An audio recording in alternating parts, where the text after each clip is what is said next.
మన జీవితములను పరీక్ష చేసుకొని మనం ప్రభు యొక్క బలలో పాలు పొందుదాం. దేవుని యొక్క వాక్యముల నుండి హెబ్రీలకు రాయబడినటువంటి పత్రిక 11వ అధ్యాయము. హెబ్రీలకు రాయబడినటువంటి పత్రిక 11వ అధ్యాయము 24వ వచనం నుండి 27వ వచనం వరకు మనం కలిసి చదువుకుందాం. హెబ్రీలకు రాయబడినటువంటి పత్రిక 11వ అధ్యాయము 24 నుండి 27 వరకు మనం కలిసి చదువుతున్నాం. మోషే పెద్దవాడైనప్పుడు విశ్వాసమును బట్టి ఐగుప్తు ధనము కంటే క్రీస్తు విషయమైన నింద గొప్ప భాగ్యమని ఎంచుకొని అల్పకాలము పాపభోగించుట కంటే దేవుని ప్రజలతో శ్రమ అనుభవించుట మేలని యోచించి ఫరో కుమార్తెకు కుమారుడని అనిపించుకున్నటకు ఒప్పుకొనలేదు. ఏలయనగా అతడు ప్రతిఫలముగా కలగబోవు బహుమానమందు దృష్టి ఉంచెను.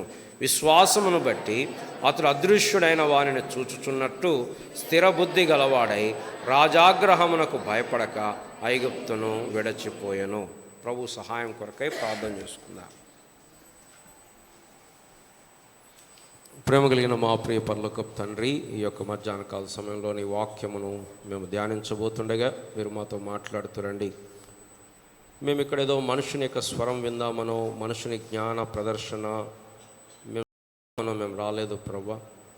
కేవలం నీ స్వరము చేత మా జీవితాలు దర్శించబడాలని, నీ యొక్క స్వరము చేత నీ మాట చేత మా జీవితాలు బలపరచబడాలని, ఆదరించబడాలని, సరిచేయబడాలని, హెచ్చరించబడాలని, పోషించబడాలని, గద్దించబడాలని, కదిలించబడాలని మేము వచ్చి ఉంటుండగా మా ఆశను, మా కోరికను మా తృప్తిపరచండి ప్రభువా. మీ వాక్యం చేత మీరే మాకు పరిచర్య జరిగించండి.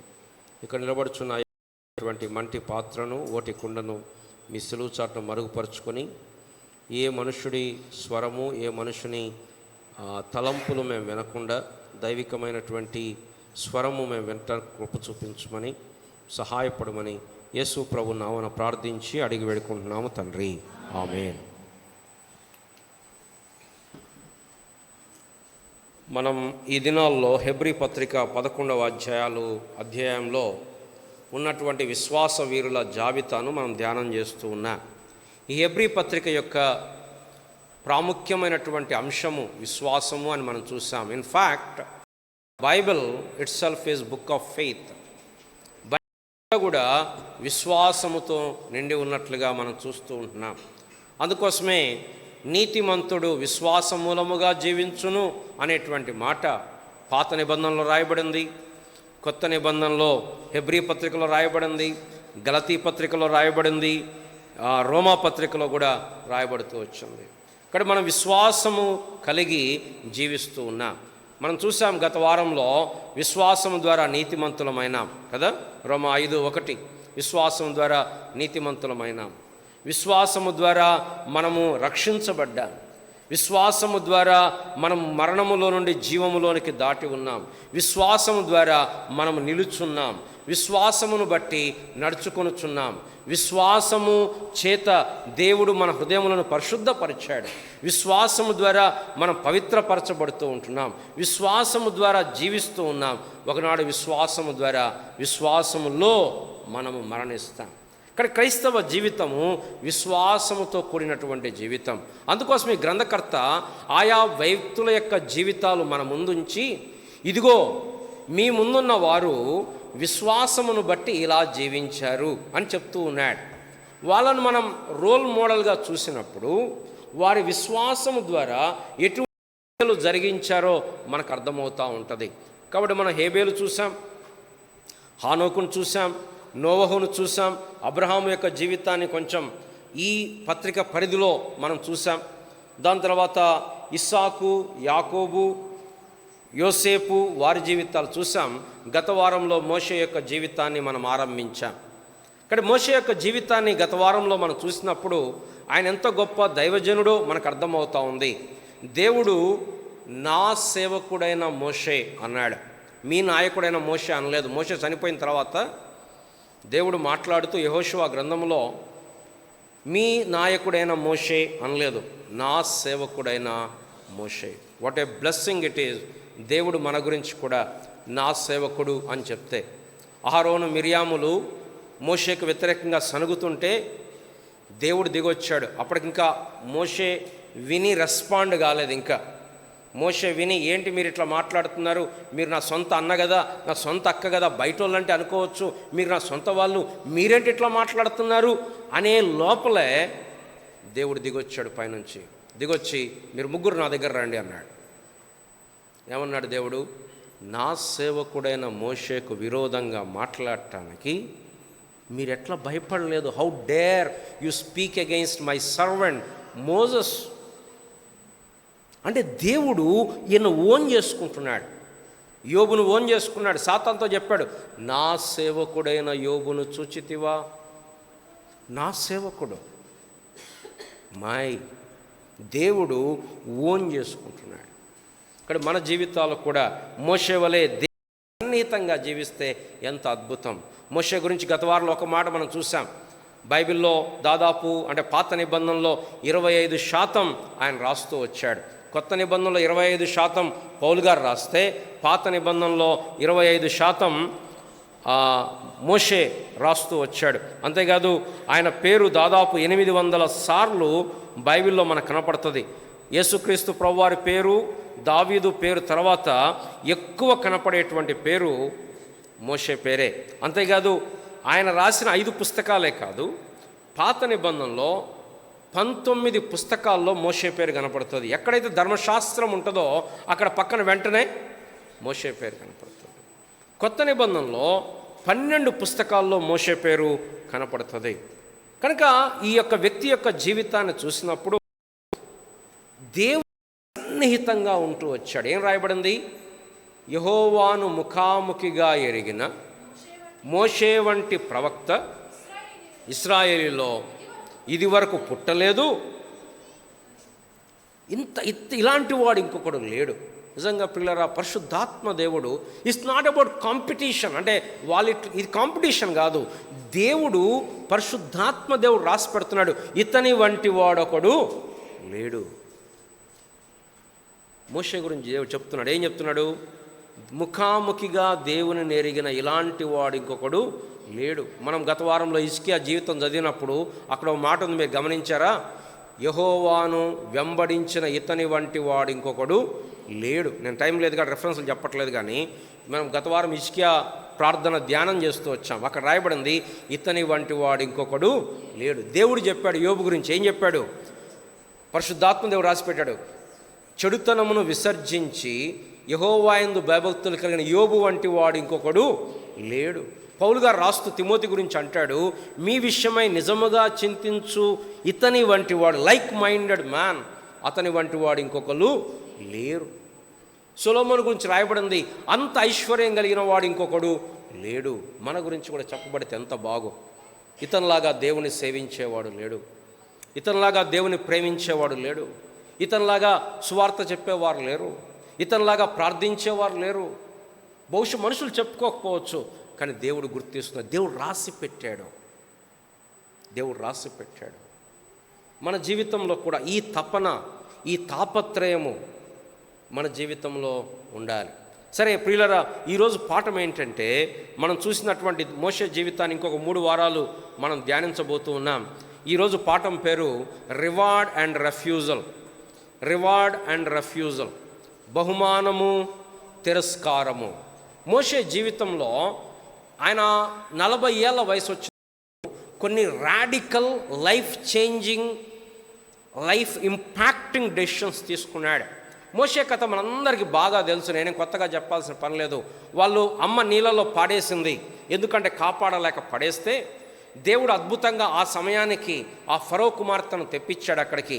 ఆమె కూడా కనికరం పుట్టింది. ఆమె ఏమనాలి? యాక్చువల్గా, మా నాన్న చట్టం చేశాడు, వీరి నీళ్ళలో ముంచేసేయండి అనాలి.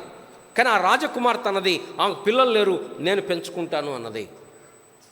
పెంచుకునేటప్పుడు అక్కడ నిలబడి అన్నది, అమ్మ మరి పాలు ఇవ్వాలి కదా, ఎవరన్నా పిలుచుకురానా అంటే, పిలుచుకొని రాపు అంటే వాళ్ళ అమ్మనే పిలుచుకొచ్చింది. మరి వాళ్ళమ్మ మంచి విశ్వాసంతో పెంచింది.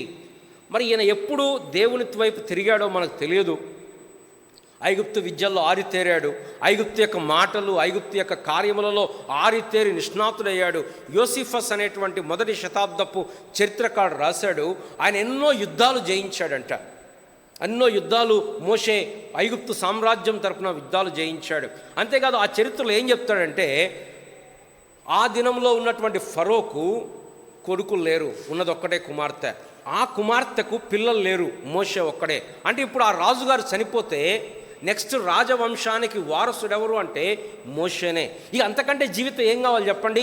బానిసల్లో పుట్టాడు, హెబ్రీలో పుట్టాడు, కానీ దేవుని మహాకృప చేత రాజభవనంలోకి, ఆ రాజభవనంలో రాజకుమారుడుగా ఉన్నాడు. He is the successor to the throne, సింహాసనానికి వారసుడిగా ఉన్నాడు. పుట్టినప్పుడే దివ్య సుందరుడు అని రాయబడింది. Probably he might have been the handsome man in the whole Kingdom.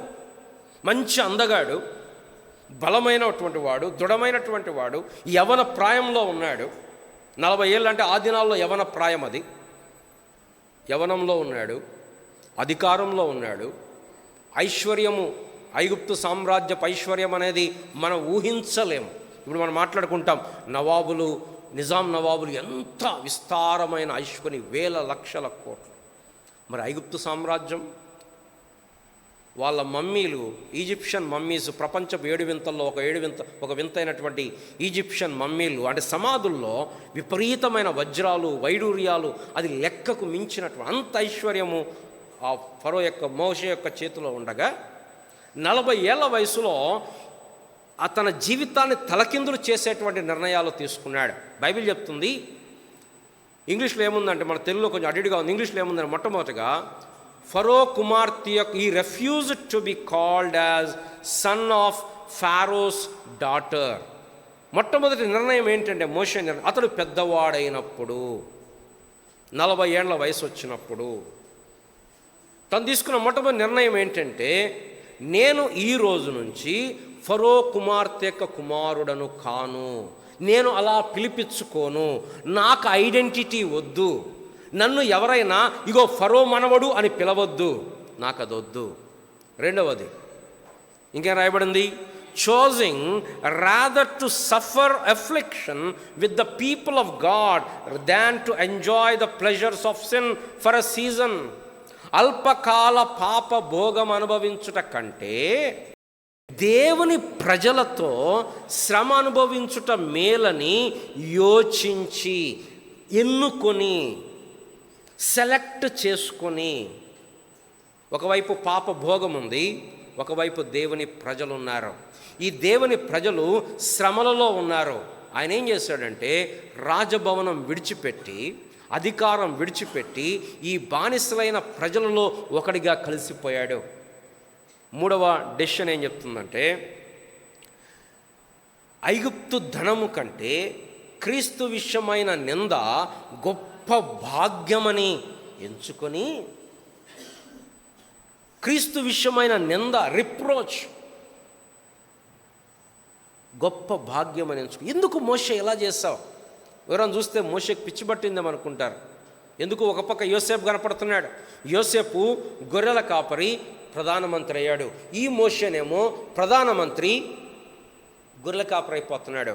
యోసేపు ప్రజలను, ఇశ్రాయేలును కానానులో నుండి ఐగుప్తులకు తీసుకొచ్చాడు. ఈ మనిషేమో ఐగుప్తులోంచి కానానుకు తీసుకుపోతున్నాడు. ఆ మనిషేమో అధికారంలోకి వచ్చాడు, ఈ మనిషి అధికారాన్ని వదులుకుంటున్నాడు. నిజంగా ఈ ఇద్దరి జీవితాల్లో ఎవరి జీవితం కావాలి కోరుకోవాలంటే చాలామంది 99% మంది ఏం కోరుకుంటారు? యోసేపు జీవితం కావాలి. చాలాసార్లు మోటివేషన్ కూడా అదే. ఏంటంటే, ఇగో యోసేపు లాగుంటే నువ్వు ప్రధానమంత్రి అవుతావు, నీకు దేవుడు ప్రమోషన్ ఇస్తాడు. దేవుడు ఇయ్యడని నేను చెప్పట్లా, but that should not be the motivation. అదే గ్రంథంలో మోషే జీవితం ఉంది. మోషే వదులుకున్నాడు ప్రభు కొరకు. ఎందుకు మోషే ఇలా చేశాడు అంటే అక్కడ రాయబడింది, దయచేసి గమనించండి. ఆ యొక్క 26 చివరి భాగం, ఏలయనగా అతడు ప్రతిఫలముగా కలగబోవు బహుమానమందు ఈ hath respect an to the recompense of the reward. కాబట్టి ఈ పాఠం పేరేంటంటే రివార్డ్, ప్రతిఫలము. దాని కొరకు తను ఏం రెఫ్యూజ్ చేశాడో తర్వాత చూద్దాం. మొట్టమొదట బహుమానము. ఈ మోషే దేవుని బహుమానం కొరకు జీవిస్తూ ఉన్నాడు. క్రైస్తవ జీవితం it will not happen automatically. చూడండి, ఇప్పుడు మన వయసు పెరగాలంటే మనం ఏం చేయాలి చెప్పండి? ఏమైనా చేయాలి? వయసు పెరగాలంటే ఆటోమేటిక్ బర్త్డేలు వస్తూనే ఉంటాయి, మనం హ్యాపీగా జరుపుకుంటూ ఉంటాం. బట్ దానికి మనం చేసింది ఏం లేదు. మనం ఏం చేయకపోయినా బర్త్డేలు వస్తాయి.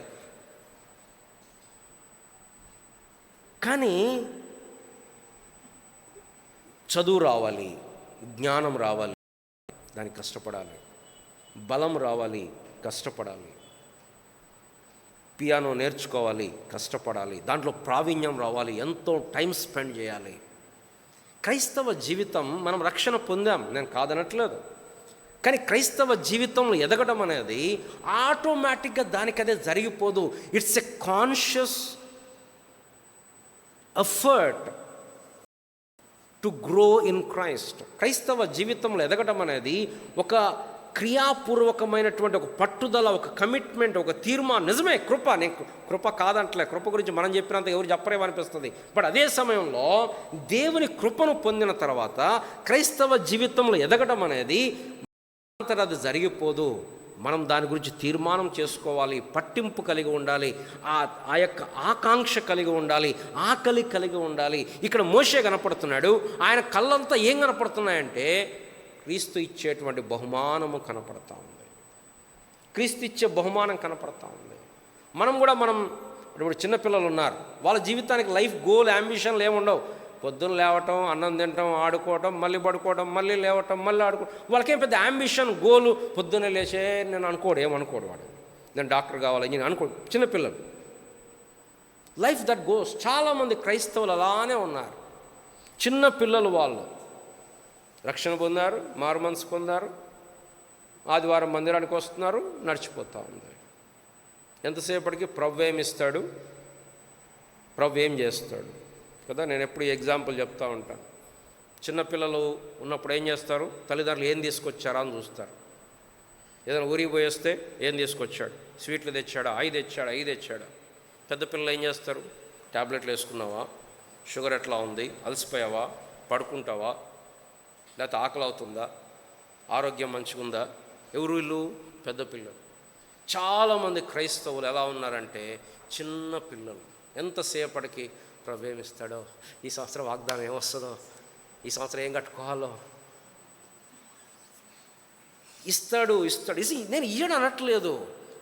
క్రైస్తవ ఎదుగుదల అనేది నేను ప్రభువుకేమి ఇవ్వగలుగుతాను, ప్రభువు నుంచి ఏం పొందుకుంటాను. ఇక్కడ ఈ విశ్వాస వీరుల జాబితాలో విశ్వాసము ద్వారా వారు పొందుకున్నది కంటే విశ్వాసము ద్వారా వారు వదులుకున్నది ఎక్కువ కనపడుతుంది.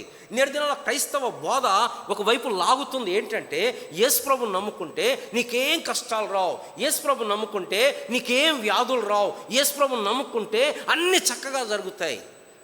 నీ ప్రభువైన యేసు ప్రభు వారికి అన్నీ చక్కగా జరగలా. యేసు ప్రభువారు, ఏ పాపం లేని యేసు ప్రభువారు ఈ లోకంలో తిరుగుతుంటే అందరూ చప్పట్లు కొట్లా, నిందించారు, దయ్యములు బట్టినే అన్నారు. నీ ప్రభువునే నిందించిన లోకం నిన్నెట్లా మెచ్చుకుంటుంది? నిన్ను మెచ్చుకుంటుందంటే అర్థం ఎక్కడో నువ్వు ఒక కాంప్రమైజ్ అయ్యావు అని అర్థం. కానీ క్రైస్తవ జీవితంలో కష్టాలుండవు, శ్రమలుండవు అనేటువంటి అపోహ అది తొలగిపోకపోతే మనం ఎదగలేం, మనం ముందుకు వెళ్ళలేం. ఎన్ని రోజులైనా ఇట్లనే చిన్నపిల్లలాగా సండే స్కూల్ VBSని అద్భుతంగా దేవుడు జరిపించాడు, పాటలు, పిల్లలు చక్కగా ఉన్నారు. మరి అట్లానే ఉంటే వాళ్ళు 10 సంవత్సరాల తర్వాత కూడా ఇంకా పీ పిచ్చుకొని పాట పాడితే లేదు. వాళ్ళు ఎదగాలి, వాళ్ళు పెద్ద కావాలి, వారు దేవుణ్ణి ఎరగాలి.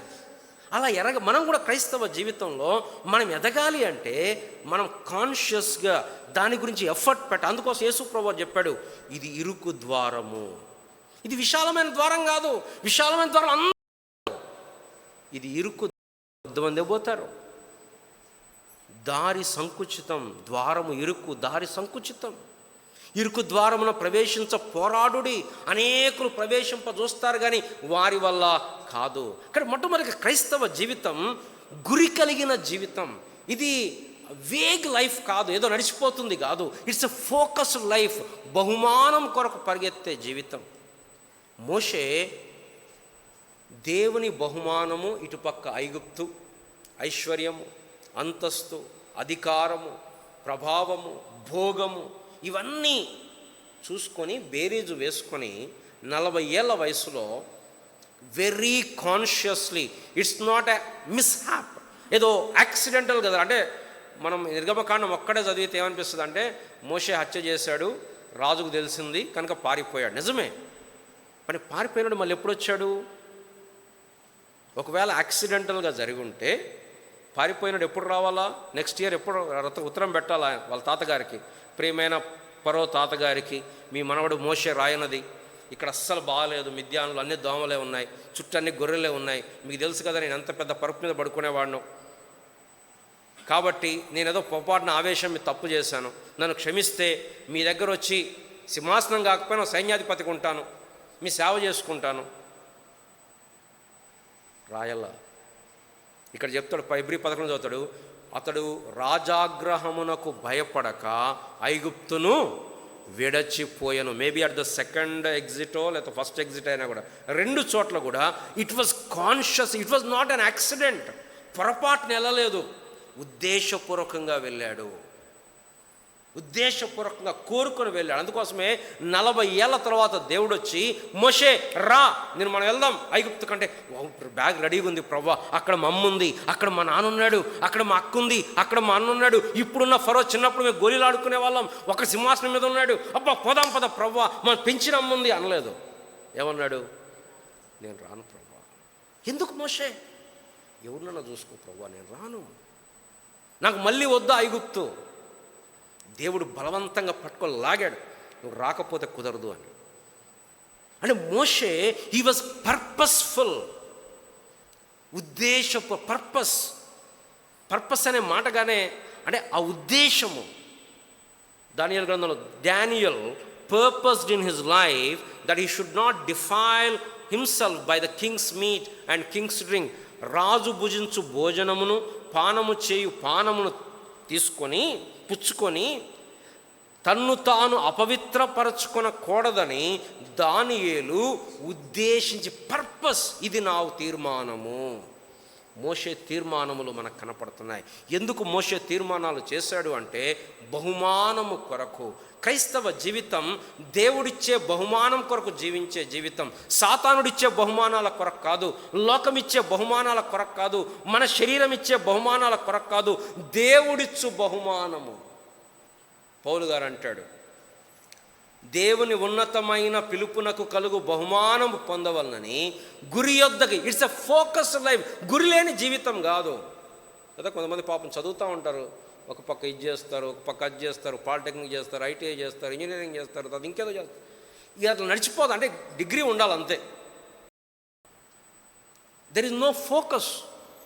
క్రైస్తవ జీవితం ఇది గురి కలిగిన జీవితం. ఏంటి ఆ గురి? దేవుని బహుమానము పొందటం. గురి యొద్దకే పరుగెత్తుచున్నాను అంటాడు పౌలు గారు. గురి ప్రియులరా, ఈ మధ్యాహ్న కాల సమయంలో what is hour goal of life? సంవత్సరాలు గడిచిపోతున్నాయి, దినాలు గడిచిపోతున్నాయి, తెలియకుండానే గడిచిపోతూ ఉన్నాయి. ఏంటి మన జీవితం యొక్క లక్ష్యం ఏంటి? అన్ని జనులను అడగండి, లక్ష్యం ఏంటో చెప్తారు వాళ్ళు. ఏంటి వాళ్ళ లక్ష్యాలు? ఏంటి వాళ్ళ లక్ష్యం ఏంటి? డబ్బు. ఎంత డబ్బు సంపాదించుకుందాం, ఇది వాళ్ళ గురి, వాళ్ళ లక్ష్యం. పేరు ప్రఖ్యాతులు, అధికారము, అందము, ఐశ్వర్యము, ఇవి వారి లక్ష్యాలు. దాని కొరకు వారు ప్రయాసపడుతున్నారు, పొద్దున్న నుంచి రాత్రి వరకు ప్రయాసపడుతున్నారు. మన గురి ఏంటి? మన గురి ఏంటి? What is hour goal? మన జీవితం యొక్క గురి ఏంటి? క్రైస్తవ జీవితం దేవుని ఫలము కొరకు, దేవుని ఫలము కొరకు. ఈ హెబ్రీ పత్రికలో కూడా ఈ గ్రంథకర్త ఏం చేస్తున్నాడంటే వాళ్ళని దేవుడిచ్చే బహుమానం వైపు తిప్పుతున్నాడు. చూడండి, 10వ అధ్యాయం 35వ వచనం, హెబ్రీ పత్రిక 10వ అధ్యాయం. మీ ధైర్యం విడిచిపెట్టకండి, దాని ప్రతిఫలముగా గొప్ప బహుమానము కలుగును. ఓ హెబ్రీలారా, మీరు వెనక్కి వెళ్ళిపోదాం అనుకుంటున్నారు, మీకు శ్రమలు వస్తున్నాయి, మీకు దుఃఖములు వస్తున్నాయి, మీరు ఇల్లు కోల్పోయారు, మీరు 10 మంది చేత ఆరడి పడ్డారు. తర్వాత ఇంకేమన్నాడు? మీరు శ్రేష్టమైనది స్థిరమైనది ఉన్న స్వాస్థ్యమని ఎరిగి మీ ఆస్తి కోల్పోవటకు సంతోషముగా ఒప్పుకొంటారు. అయితే ధైర్యం విడిచిపెట్టొద్దు. ఎందుకు? దేవుడు నీకు బహుమానం ఇస్తాడు. ఏంటి విశ్వాసం అంటే డెఫినేషన్? విశ్వాసము లేకుండా దేవునికి ఇష్టయుండుట అసాధ్యము. తర్వాత దేవుని యొద్దకు వచ్చువాడు ఆయన ఉన్నాడనియు తన్ను వెదకు వారికి ఫలము బహుమానమిస్తా, నా ప్రభువు నాకు బహుమానం ఇస్తాడు అని నమ్మటం విశ్వాసం. క్రైస్తవ జీవితం నిరీక్షణ కలిగినటువంటి జీవితం, భవిష్యత్తు వైపు చూసే జీవితం. హేబేలు విశ్వాసమును బట్టి బలర్పించాడు. హానోకు విశ్వాసమును బట్టి దేవునితో ఉండడం కొరకు ఎదురు చూశాడు. నోవహు అంతకుముందు వర్షం ఎప్పుడు చూడకపోయినా భవిష్యత్తులో దేవుడు కురిపిస్తాడు అని నమ్మి ఓడను సిద్ధం చేశాడు. అబ్రహాము ఎక్కడికి వెళ్ళాలో తెలియకపోయినా భవిష్యత్తులో దేవుడు ఆ దేశాన్ని స్వాస్థ్యంగా ఇస్తాడని తనకి ఇయ్యలే, అబ్రహాముకి ఇయ్యలే. అబ్రహాముకి పాదము మోపునంత భూమి కూడా ఇవ్వలేదు. నీ సంతానానికి ఇస్తాను, ఇప్పుడు నువ్వు తిరిగి చూడు అన్నాడు. అదేంది ప్రభు, ఇంత అన్యాయమా? నాకిస్తే నేను ఆనందిస్తాను. లేదు, ఆ సంతానము క్రీస్తు. అందుకోసమే రాయబడింది హెబ్రీ పత్రికలో, దేనికి దేవుడు శిల్పియు నిర్మాణకుడో పునాదులు గల ఆ పట్టణం వైపు అబ్రహాము ఎదురు చూచు. Abraham was not looking at worldly inheritance, is looking at the eternal inheritance. మనం అంతకుముందు వారం నేర్చుకున్నాం, విశ్వాసమును బట్టి ఇస్సాకు ఏం చేశాడు? ఆశీర్వదించాడు. ఏం ఆశీర్వాదం? దైవికమైన ఆశీర్వాదం, భవిష్యత్తులో నెరవేరబోయే ఆశీర్వాదం. విశ్వాసమును బట్టి యాకోబు అవసాన కాలమున యాకోబు కుమారులను, యోసేపు కుమారులను ఆశీర్వదించి మోకాళ్ళ మీద వంచి తల వంచి నమస్కారం చేశాడు, ఆరాధించాడు. భవిష్యత్తు వైపు చూస్తున్నాడు. యోసేపు మరణించినప్పుడు తన శల్యములను గూర్చి ఆజ్ఞ, ఇగో దేవుడు వస్తాడు, దేవుడు మిమ్మల్ని విడిపిస్తాడు, ఇదేమీ లోకం అనుకోవద్దు, దేవుడు వస్తాడు, విడిపిస్తాడు. అంటే వాళ్ళు ఎటువైపు చూస్తున్నారు? భవిష్యత్తు వైపు చూస్తున్నారు. మన క్రైస్తవ జీవితం దేవుని బహుమానం కొరకు జీవించే జీవితం, ఈ లోక సంబంధమైన వాటి కొరకు జీవించే జీవితం కాదు. అందుకోసమే యేసుప్రభువు వారు కొండ మీద ప్రసంగంలో చెప్పారు, ఏమి తిందుము అని మీ ప్రాణమును గుర్చాను, ఏమి ధరించుకుందుమని మీ దేహమును గుర్చానను ఆలోచన చేయకుడి. అన్యజనులు వీటన్నిటి విషయమై విచారింతురు, మీరైతే దేవుని రాజ్యమును నీతిని మొదట వెదుకుడి. ఫస్ట్ సీక్ యీ the Kingdom and righteousness of the lord. That should be the first priority. ఇక్కడ రివార్డ్, ఇది మనల్ని మోటివేట్ చేయాలి. దేవుడిచ్చే బహుమానం. చాలాసార్లు మనం మోటివేట్ చేసేదేంటి? మనుషులు ఇచ్చే బహుమానం, మనుషుల మెప్పుకోలు.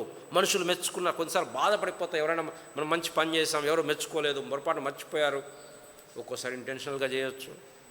మనం మాత్రం అబ్బాయి ఎంత గాయపడతామంటే, తప్పు చేసింది ఎవరు అక్కడ? వాళ్ళు. గాయపడి బాధపడేదేమో నా పేరు చెప్పలేదు, నా పేరు చెప్పలేదు. కానీ గుర్తుపెట్టుకోండి, ఇక్కడ పేర్లు చెప్పినా చెప్పకపోయినా అస్సలు చూశానన్నాడు. పోయిన వారం అంతా అదే కదా మనం చూసింది. దేవుడు చూస్తున్నాడు. లేయా ద్వేషించబడుట యెహోవా చూచి, హాగరు ఏడ్చుట ప్రభువు చూచి, నాబోతు అన్యాయంగా చంపబడుట దేవుడు చూచి. దేవుడు మనుషులు మర్చిపోతారు, ఏం డౌట్ లేదు. నువ్వు ఎంత మేలు చేయి, 100 సార్లు మేలు చేయి, ఒక్కసారి నేను చేయనను, ఇది ఒక్కడు గుర్తుంటుంది, మిగతా 100 మర్చిపోతారు. So don't expect those things from men. Expect చేయటం మన అవివేకం. You may do 101 things, but still human are human. Everybody, including everybody. దాంట్లో ఏం ఎక్సెప్షన్ లేదు. నేను, నువ్వు, వీళ్ళు మంచోళ్ళు, వీళ్ళు చెడ్డోళ్ళు ఏం లేదు. ఆ టైం రాలేదు అంతే. టైం వచ్చినప్పుడు అందరూ అక్కడనే ఉంటారు. కాబట్టి ఎక్స్పెక్టేషన్ లేదు. మన క్రైస్తవ జీవితం దేవుడిచ్చు బహుమానం. అందుకోసమే ప్రభువు వలన ప్రతిఫలము పొందుదుమని ఎరిగి, దాసులు ఎలా పనిచేయాలంట? బాస్ చూస్తున్నాడని కాదు కదా. మేము కాలేజీలో చూస్తూ ఉంటాం, ప్రిన్సిపల్ ఉన్నాడంటే అందరూ అలర్ట్ ఉంటాం. ప్రిన్సిపల్ ఏంటంటే వెళ్ళిపోదాం, టైం వెళ్ళిపోదామా. ఇప్పుడేమో బయోమెట్రిక్ వచ్చింది, చూడండి. బయోమెట్రిక్ వేస్తే ఫేషియల్ రికగ్నిషన్ అయితే మనం ఏ టైంకి పోతుందో తెలుస్తుండే. అది లేకపోతే జంపే సంతకం పెట్టడం, వెళ్ళిపోవడమే. కానీ బైబిల్ ఏం చెప్తుంది? మీరు అలా ఉండకూడదు. ఎందుకు? మీకు ఫలం ఇచ్చేది మీ ప్రిన్సిపాల్ కాదు, మీ ఆఫీసర్ కాదు, మీ ప్రభుత్వం కాదు, మీకు ప్రతిఫలం ఇచ్చేది మీ దేవుడు. నేను చెప్పట్లేదు, రండి. ఎఫెసీ పత్రిక, ఎఫెసీలో ఉంటుంది, కొలస్సీలో ఉంటుంది, 6వ అధ్యాయం ఎఫెసీ పత్రిక 6వ అధ్యాయం.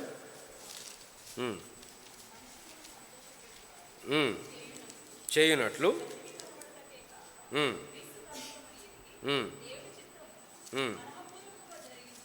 అమ్మా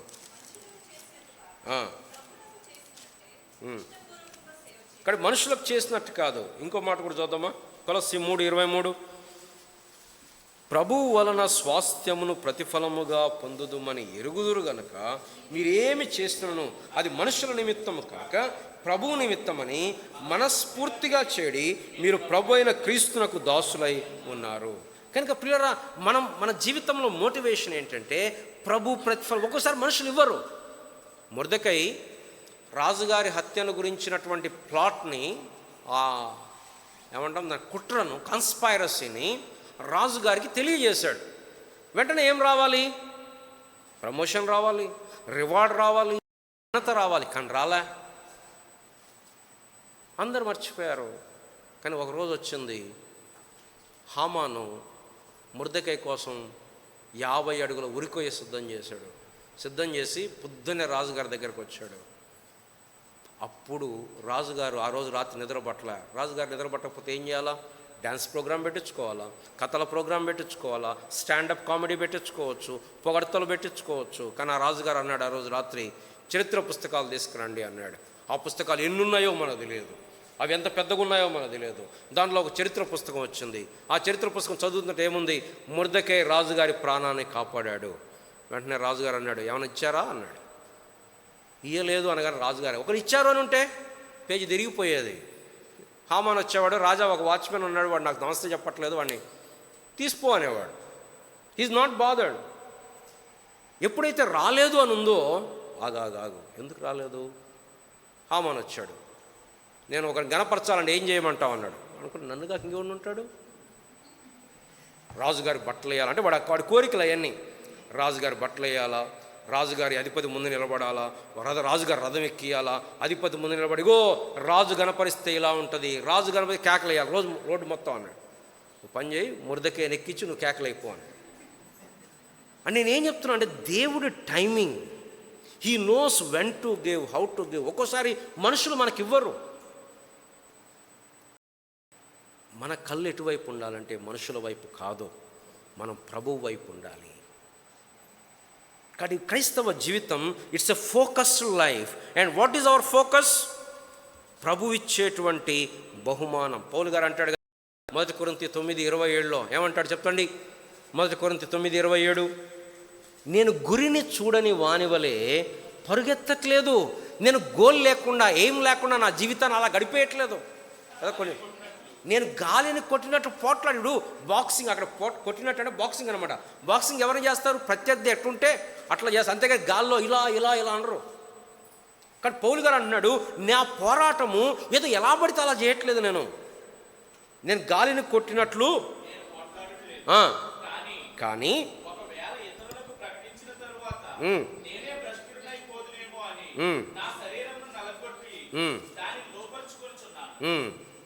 కాబట్టి ఇంకా తర్వాత కూడా చూడన్నాను, సోదరులారా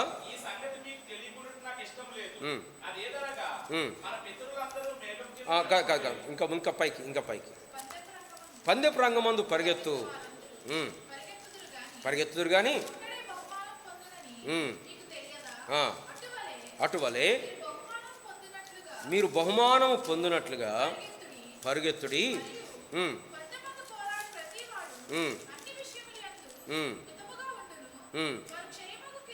ప్రియరా, క్రైస్తవ జీవితం చాలన్నా, క్రైస్తవ జీవితం దేంతో పోల్చబడింది బైబిల్లో? సైనికులతో పోల్చబడింది కదా. Christian is a soldier. మంచి సైనికుని వలె నాతో కూడా శ్రమ అనుభవించుము అంటాడు పౌలు గారు. ఇంకా క్రైస్తవ జీవితం ఒక అథ్లెట్, పరుగు పందెంలో పోరాడేటువంటి వానితో పోల్చబడింది. క్రైస్తవ జీవితం వ్యవసాయకునితో పోల్చబడుతూ వచ్చింది. వ్యవసాయకుడు ఎట్లా శ్రమను అనుభవిస్తాడు, దాంతో క్రైస్తవ జీవితం ఒక కట్టేటువంటి వానితో పోల్చబడింది, నిర్మాణకునితో పోల్చబడింది. నా మాటలు విని వాటి చొప్పున చేయువాడు బండ మీద ఇల్లు కట్టుకున్న పనిమంతుని, బుద్ధిమంతుని పోలివాడు. క్రైస్తవ జీవితం కట్టేటువంటి వానితో పోల్చబడింది. క్రైస్తవ జీవితం దాసునితో పోల్చబడింది. మీరు క్రీస్తుకు దాసులై ఉన్నారు. మీరు సిరికి దేవునికి దాసులు కాలేరు, మీరు దేవునికి దాసులై ఉన్నారు. క్రైస్తవ జీవితం యాత్రికునితో ప్రయాణికునితో పోల్చబడింది. ప్రియులారా, ఇవన్నీ కూడా ఒక గురి కలిగినటువంటి జీవితాలు. ఇవన్నీ కూడా సైనికుడు కానీ, పందెరంగంలో పరిగెత్తేవాడు కానీ, వ్యవసాయకుడు కానీ, సైనికుడు ఏం చేస్తాడు? విజయం కొరకు పోరాడతాడు. పందెరంగంలో పరిగెత్తువాడు బహుమానం కొరకు పరిగెత్తాడు. వ్యవసాయం చేసేవాడు పొలము పంట కొరకు ఎదురు చూస్తాడు. కట్టేవాడు ఇల్లును ముగించాలని చూస్తాడు. బానిస పనివాడు తన దాసుని సంతోషపెట్టాలని గురి కలిగి ఉంటాడు. యాత్రికుడు గమ్యం చేరాలి అని చెప్పి ప్రయత్నం చేస్తుంటాడు. క్రైస్తవులంగా మనం కూడా ఇటువంటి గురి కలిగి ఎటు పడితే అటు పోవడానికి లేదు పిల్లరా. ఉంటాయి మార్గాలు, 10-15 మార్గాలు ఉండొచ్చు. అంటే దేవుని దగ్గర కాదు నేను చెప్పేది, లైఫ్లో మామూలుగా. మళ్ళీ దేవుని దగ్గర 10-15 మార్గాలు ఉంటాయి నేను చెప్పట్లా, ఒకటే మార్గం. You have to be about the reward. ఇది నా బహుమానానికి పనికొస్తుందా? దేవుడు ఈ పని చేస్తే దేవుడు నన్ను బలా నమ్మకమైన మంచి దాసుడా అంటాడా? What is hour ultimate goal? ఒకనాడు ప్రభు దగ్గర బలా నమ్మకమైన మంచి దాసుడా అంటాడు. ఎప్పుడు అంటాడు దేవుడు మన బలా నమ్మకమైన మంచి దాసుడు? ఒక పెద్ద ఇల్లు కడితే భలే కట్టావయ్యా, నేను పరలోకంలో పెడదాం అనుకో, కుదరలే, ఈ టైల్స్ ఎక్కడ పెట్టి కొన్నావు అంటాడా? అంటాడా? దేవుడు దేన్ని చూసి సంతోషిస్తాడు? ఏదైనా VBS పరిచయం జరుగుతూ ఉంటే అందరూ పరిచయలో పాలు పొందుతూ ఉంటే ఎంత గొప్ప సంతోషం. ఇది లోకంలో, ఇది మనం ఎంత పీక్స్కి వెళ్ళినా ఎంత ఆ సంతోషము ఆ సంతృప్తి లోకంలో దొరికేది కాదు. అది దేవుని సేవలో దేవుని పరిచర్యలో పాలిభాగస్తులైనప్పుడు అది కలిగేటువంటి ఆధ్యాత్మికమైనటువంటి సంతోషం, ఆ సంతృప్తి అది లోకంలో దొరికేది కాదు. కనుక మన జీవితము గురి కలిగినటువంటి జీవితముగా ఉండాలి. నేను ముగిచ్చేస్తాను, ఎక్కువ దూరం తీసుకెళ్ళాలి. కానీ కనుక దేవుడు ప్రతిఫలం ఇచ్చేటువంటి వాడు. దేవుడు ఏది కూడా మర్చిపోడు. మనం యెషయా గ్రంథం 40:11 చదువుతాం, ఆయన ఇచ్చు బహుమానము ఆయన యొద్ద ఉన్నది. God is the rewarder. ఆదికాండం 15 మొట్టమొదటి వచనంలో అబ్రహాంతో దేవుడు చెప్పాడు, అబ్రహామా భయపడకుము, నేను నీ కేడమును అత్యధికమైన బహుమానమునై ఉన్నాను. మత్తయి సువార్త 5:11-12 యేసుప్రభువు వారు చెప్తున్నాడు, ఈ లోకంలో మిమ్మును ప్రజలు నా నిమిత్తం జనులు మిమ్మును నిందించి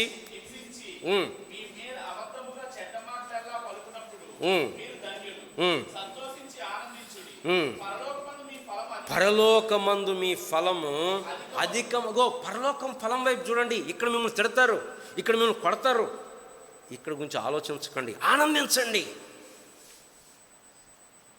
కష్టం కదా, మనుషులు తిడుతుంటే మనుషులు కొడుతుంటే ఆనందించడం. ఏం చెప్తున్నారన్న, ఇదన్నీ అయ్యే పనులేనా? ఇవన్నీ అయ్యే పనులు చెప్పండి, ఊటికి ఇవన్నీ ఎందుకు చెప్పుకోవడం? పౌలు శీలలు దెబ్బలు తిని చర్చాల్లో ఉండి వారు అర్ధరాత్రి పాటలు పాడుతున్నారు. అయ్యో ఎన్ని దెబ్బలు చూసుకున్నావు, నాకు ఇంత దెబ్బదే, నీకింత పెద్దది, అయ్యో రక్తం కాదు, అయ్యో ఆయింట్మెంట్ ఉందా అనుకోవట్లే. వాళ్ళు పాటలు పాడుతున్నారు అర్ధరాత్రి, చెరసాల బద్దలైపోయింది. It's not theory, it's practical. ఈ ఉట్టి మాటలు కాదు, ఇదేదో సరదాగా మాట్లాడుకుని బాగున్నాయి అనుకునే కాదు. రాళ్ళతో కొడుతున్నారు స్టెఫన్ని, రాళ్ళేస్తున్నారు.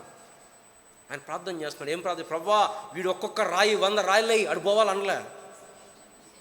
తండ్రి యేసు ప్రభువా ఈ నేరమును వారి మీద మోపకుము. నేను చూస్తున్నాను, అగో ప్రభు నిలబడ్డాడు నా కోసం. నేను ప్రభు వైపు చూస్తున్నాను, ఈ రాళ్ళ వైపు చూడట్లా, ఈ మనుషుల వైపు చూడట్లా. నా కళ్ళు ప్రభు మీద ఉన్నాయి, నా ప్రభువుని చూస్తున్నాను నేను. హెబ్రీ పత్రిక చెప్పే సారాంశం ఏంటి? విశ్వాసమున కర్తయు దాన్ని కొనసాగించువాడైన యేసు వైపు చూచుచు మీ ముందున్న పరుగు పందెంలో ఓపికతో పరిగెత్తండి. మనం ఒప్పుకునే దానికి అపోస్తలుడును ప్రధాన యాజకుడైన యేసు మీద లక్ష్యం ఉంచండి. Look at him, gauge him. నీ కన్నులు, నా కను దృష్టి ప్రభువు మీదనే నిలుపుతున్నాను. నా కన్నులు ప్రభు వైపే. ఆయన బహుమానం ఇస్తాడు. యేసు ప్రభు చెప్పాడు, గిన్నెడు చన్నీళ్ళు ఇచ్చిన, నా నామమున గిన్నెడు చన్నీళ్ళు ఇచ్చిన వాడు ప్రతిఫలము పోగొట్టుకున్నాడు. దేవుడు ప్రతిఫలం ఇచ్చేవాడు. పిల్లరా, ఇది మనం గుర్తుపెట్టుకుందాం. నేను తెలిసి ఈ పాఠంలో మనం రెఫ్యూజల్ గురించి మాట్లాడుకోలేమేమో, కానీ రివార్డ్ గురించే అక్కడతో ఆగుదాం. దేవుడు బహుమానం ఇస్తాడు. బైబిల్లో రాయబడింది, ప్రతి వానికి వాని క్రియల చొప్పున ప్రతిఫలం ఇస్తాడు. రండి, 1 కొరింథీ 3వ అధ్యాయం. 1 కొరింథీ 3వ అధ్యాయం. 1 కొరింథీ 3వ అధ్యాయం.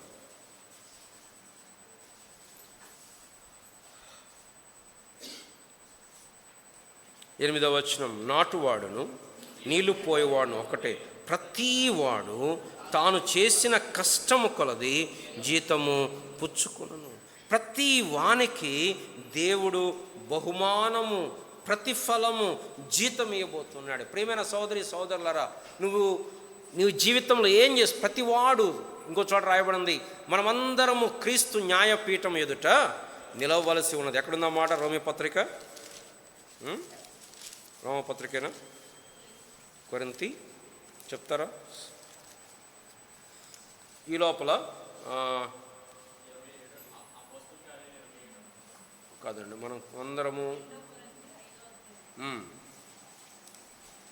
మొట్టమొదటి ముందు చదవండమ్మా. రోమా 2వ అధ్యాయం 6వ వచనం. రోమా 2, ఆయన ప్రతి వానికి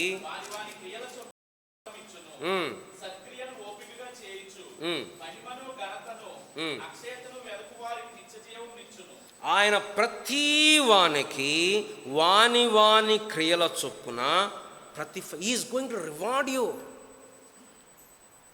నువ్వేం చేస్తున్నావో నాకు తెలియదు, బట్ గుర్తుపెట్టుకోవాలా, దేవుడు ప్రతిఫలం ఇస్తాడు. నువ్వు పాపం చేసావా, దానికి తగ్గ ప్రతిఫలం ఇస్తాడు. నువ్వు దేవుని కొరకు జీవిస్తున్నావా, ఈ లోకంలో నష్టపోవచ్చు, ఈ లోకంలో బలహీనపడవచ్చు, ఈ లోకంలో నిందలు పడవచ్చు, కానీ దేవుడు నీకు బహుమానం ఇస్తాడు. రండి, 2 కొరింథీ 5వ అధ్యాయం 9వ వచనం. 2:5-9. కావున దేహమును విడిచినను ఆయనకిష్టులమై ఉండవలని మిగుల అపేక్షించుచున్నాము.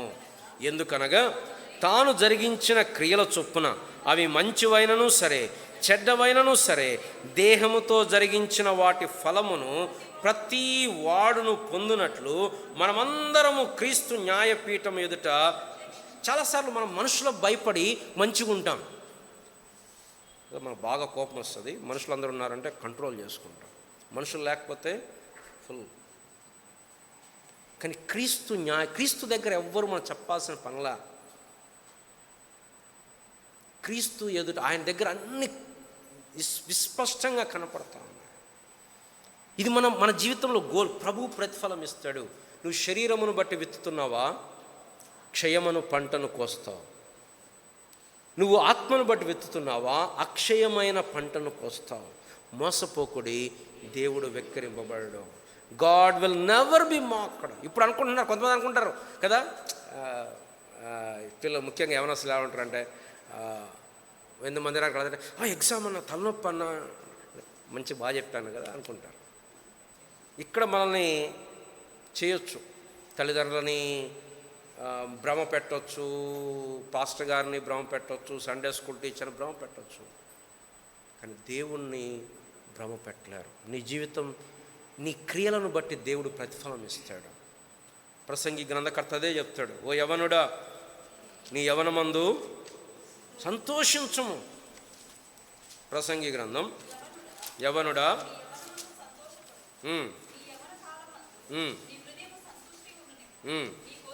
అమ్మ ఎన్నో అధ్యాయం 11:9 వచ్చిన.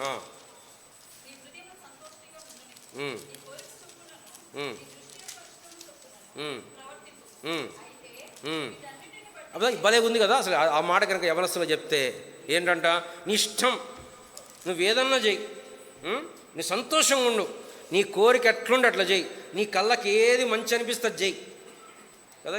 ఈ పాత బైబిళ్ళల్లో ఇది ఒక పేజీలో ఉండేది అంట, నేను వినలేదు, ఇది ఒక పేజీలో ఉండేది. ఇది పేజీ తిప్పితే అప్పుడు ఏది అయితే వీటన్నిటిని బట్టి దేవుడు నిన్ను, మేము ఒకసారి విన్నాం, మేము చూడలేదు కానీ ఖమ్మంలో అంతకుముందు తిమోతి గారి కంటే ముందు చిలక నెహమ్యా గారు అని చెప్పి సేవకుడు ఉండేవాడంట. ఆయన ఇలా రక్షణ పొందాడంట. అబ్బా ఇది బైబిల్ భలే, వీళ్ళే ఊరికి అజ్జేది ఇజ్జేది చెప్తారు, బైబిల్ భలే ఉంది, ఇక్కడేముంది, నీ ఇష్టం వచ్చినట్టు జీవించనుంది. పేజీ తిప్పితే ఉంది. అయితే వీటన్నిటిని బట్టి దేవుడు నిన్ను తీర్పులోనికి తెచ్చును. కాబట్టి జ్ఞాపకం ఉంచుకో, లేత వయస్సు, నడిప్రాయం గతించిపోతాయి. అందుకోసం 12వ అధ్యాయం 13వ వచనం చెప్పి, ఇదంతా వినిన తర్వాత తేలిన ఫలితార్థం ఇదే, దేవుని యందు భయభక్తులు కలిగి ఉండి ఆయన కట్టడలను అనుసరించి నడుచుచుండవలను. మానవ కోటికి ఇదియే విధి. గూఢమైన ప్రతి అంశమును గురించి దేవుడు విమర్శ చేయనప్పుడు ఆయన ప్రతి క్రియను, అది మంచిదే కానీ చెడ్డదే కానీ, దేవుణ్ణి మనం మోసం చేయలేము. ఇక్కడ కూర్చున్న వాళ్ళు ఇంకా మారు మనసు పొందకపోతే, రక్షణ పొందకపోతే, నామకార్థంగా అలా మందిరానికి వచ్చి పోతూ ఉంటాయి, ఏదో పేరుకి అందరూ మన విశ్వాసలాగా కనపరుచుకుంటుంటే మనం ఎవరినైనా మోసం చేయొచ్చాము. కానీ రిమెంబర్, దేవునితో ఆటలాడకూడదు, దేవునితో చెలగాట మాడలేవు. నువ్వు మునికలకు ఎదురు తన్నుట నీకు సాధ్యము కాదు. ఆయన దహించు అగ్ని. దేవునితో మాట్లాడుతున్నప్పుడు ఇంకా రక్షణ పొందలేదు, మారు మనసు పొందలేదు, దేవునితో మాట్లాడుతున్నప్పుడు నీ పాపములు ఒప్పుకో, ప్రభు దగ్గరకు రా. ప్రభు నిన్ను రక్షిస్తాడు, నీ జీవితాన్ని మారుస్తాడు, నీ జీవితాన్ని ఆశీర్వాదకరంగా చేస్తాడు. రక్షణ పొందాం, మారు మనసు పొందాం, ఆత్మీయంగా ఎదగట్ల ఇంకా చిన్నపిల్లలాగున్నాం. ఎలా చెప్తాం చిన్నపిల్లలు అని? ఎవరో చెప్పాలి మనకి, బైబిల్ చదువుకో, మందిరానికి రా, ప్రార్థన చేసుకో. ఇంకా మనం ఎదుగుతూ ఇంకా చిన్నపిల్లలాగున్నాం. మన ప్రయాసము దేనికి? మన దృష్టి దేని మీద ఉంది? మనం కష్టపడుతున్నాం, మనం ఇబ్బంది పడుతున్నాం, దేని కొరకు పడుతున్నాం? చాలాసార్లు మన జీవితం కొరకే. మనం చెప్పగలుగుతామా? మోషే వలె దేవుడు అదృశ్యుడైన వానిని చూచుచున్నట్లుగా స్థిరబుద్ధి గలవాడై, మోషే ఐగుప్తు ధనం వైపు చూడట్లేదు, మోషే కళ్ళు ఐగుప్తు అధికారం మీద లేవు, మోషే కళ్ళు ఐగుప్తు సింహాసనం మీద లేవు, దేవుడిచ్చే బహుమానం మీద ఉన్నాయి. అంటే అది ఎలా చెప్పగలుగుతాం? మనం పడుకున్నా లేచినా కొన్నిసార్లు ఎట్లా ఉంటాయి మన కోరికలు, మన మనసంతా దాని మీదనే ఉంటుంది. మామూలుగా ఇప్పుడు నేను తమ్ముడు పిహెచ్డీ చేసాం, అదో తమ్ముడైతే ఒక 6 సంవత్సరాలు పట్టింది, నాకైతే 10 సంవత్సరాలు పట్టింది. అంటే పెద్ద పిహెచ్డీ అనుకోకండి, 3 సంవత్సరాలు అయిపోవాల్సింది 10 సంవత్సరాలు పట్టింది. ఆ 10 సంవత్సరాలు మనసులో ఒకటే ఉంటుంది, పడుకున్నా లేచిన పిహెచ్డీ ఎప్పుడు అయిపోతుంది. సెలవు రోజు ఖాళీ కూర్చున్నాం, ఏంటి ఖాళీ కూర్చున్నాం, ఏమైనా చదువుకోవచ్చు కదా, పిహెచ్డీ కదా, అది కావట్లే కదా.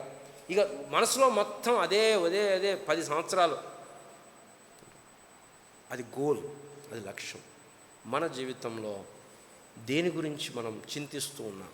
పడుకున్నప్పుడు, లేచినప్పుడు దేని గురించి ఆలోచిస్తూ? దేవుడిచ్చు బహుమానము. మోషే ఆ బహుమానాన్ని ధ్యానం చేసి దృష్టి ఉంచి దాన్ని హెచ్చించాడు. ఇది నాకు కావాలి అని ఐగుప్తు ధనము, ఐగుప్తు యొక్క ఐశ్వర్యం, వీటిని వదిలిపెట్టుకున్నాడు. ఆ వచ్చే వారం వదిలిపెట్టుకోవడం గురించి వచ్చే వారం మాట్లాడుకుందాం. మొట్టమొదట అటువైపు మన కళ్ళున్నాయా? ఒక ఎగ్జాంపుల్ చెప్పి నేను ముగిస్తాను. కళ్ళ గురించి మాట్లాడుకుంటే యాకోబు జీవితంలో ఒక్కటే గురి, ఏంటది చెప్పండి? ఆశీర్వాదాలు. ఎట్లయినా సరే ఆశీర్వాదం తెచ్చుకో. ఏం చేశాడు? వాళ్ళన్న ఆకలి మీద ఉంటే వాళ్ళన్న సరే తమ్ముడు భోజనం పెట్టరా అంటే, నీ జ్యేష్ఠత్వ హక్కు నాకు ఇస్తే నేను నీకు భోజనం పెడతాను. వాళ్ళ నాన్న దగ్గరికి వచ్చాడు, వేషం వేసుకున్నాడు. భయపడ్డప్పటికీ వాళ్ళమ్మ చెప్పేసరికి ధైర్యం తెచ్చుకొని, నేను ఈ పెద్ద కుమారుడైన ఏశావు. ఎందుకు? ఆశీర్వాదాలు కావాలి. వాళ్ళ మామగారి దగ్గరకు పోయాడు, అక్కడ ఆశీర్వాదాలు సంపాదించుకున్నాడు. 2 భార్యలు, 2 దాసి ఉపపత్నులు, 11 పిల్లలు, విస్తారమైన సంపద. వస్తున్నాడు తిరిగి, ఆ పెనుయల్లో ప్రభు పట్టుకున్నాడు. పెనుగులాడుతున్నాడు. నన్ను బోని అన్నాడు ప్రభు. తొడగూడి మీద కొట్టాడు, అయినా పూని అంటే గట్టిగా పట్టుకున్నాడు ప్రభుని. ప్రభు అన్నాడు, నన్ను బోని అంటే, నేను నిన్ను పోనీయను. ఏం కావాలి నీకు అన్నాడు. నన్ను ఆశీర్వదించు. ఏం ఆశీర్వదించాలి యాకోబు? ఏం లేదు నీకు. ఇప్పుడు ఆశీర్వదించడం అంటే, నీకు ఆస్తి లేదా? విస్తారమైన ఆస్తి ఉంది. భార్య లేదా? 4 భార్యలు ఉన్నారు. పిల్లలు లేరా? 11 మంది పిల్లలు ఉన్నారు. ఇంకేం కావాలి ఆశీర్వాదం? లేదు. ఇవన్నీ ఆశీర్వాదాలు. వీటి కొరకు నేను 20 సంవత్సరాలు జీవించాను, లేదా 60 సంవత్సరాలు జీవించాను. ఇవి ఆశీర్వాదాలు కాదు. నీవు నన్ను ఆశీర్వదించు. ఏమని ఆశీర్వదించాడు దేవుడు? నీ పేరు ఇశ్రాయేలు. దేవునితో ఉండేవాడు, దేవునితో పెనుగులాడేవాడు, దేవునితో ఇది ఆశీర్వాదం. దేవునితో ఉండడం ఆశీర్వాదం. కనుక మన కళ్ళు, మన ప్యాషన్, మన జీల్, మన గోల్ దేవుడైతే మన జీవితం సార్థకం. ఒకవేళ డబ్బే మన ధ్యేయం అయితే, చాలామంది మంచి మంచి గొప్ప గొప్ప దైవజనులు ఒక మాట నేను చెప్పి ముగిస్తాను. వారు చెప్పారు, మంచి మంచి భక్తులు, రిచర్డ్ బ్యాక్స్టర్ అనేటువంటి దైవజనుడు 1615 నుంచి 1690 మధ్యలో జీవించాడు. ఆయన అన్నాడు, ఒకవేళ పరలోకమే శ్రేష్టమైనది అని ఒప్పించబడితే భూమి కంటే, మరి అక్కడ ఉండడానికి ఎక్కువ ఇష్టపడాలి కదా, నువ్వేంటి ఇంకా ఇక్కడ ఉండడానికి ఇష్టపడుతున్నావు?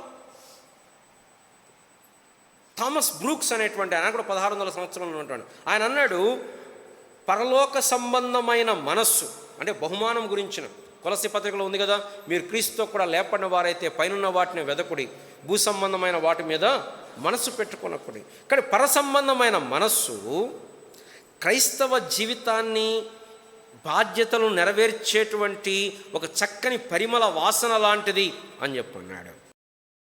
జాన్ ఓవెన్ అనేటువంటి ఆయన అన్నాడు, పరలోక గురి కలిగినటువంటి మనస్సు ఈ లోక సంబంధమైన ఐశ్వర్యాలను తృణీకరించి సహనముతోటి సిలువను మోయటానికి సహాయపడుతుంది అని అన్నాడు.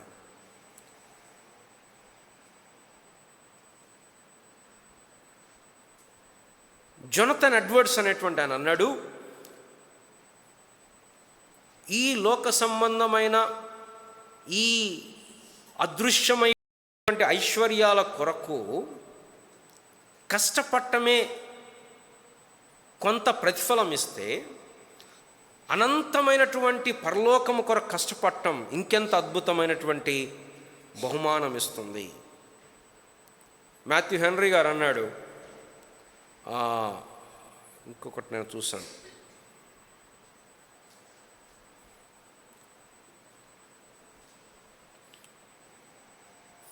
మాథ్యూ హెన్రీ అన్నాడు, ఎవరైతే పరలోకాన్ని వెదుగుతారో వారికి పరలోకం దొరుకుతుంది, భూమి మీద కూడా ఏదో కొంత దొరుకుతుంది, మొత్తం దొరకపోయినా కొంత.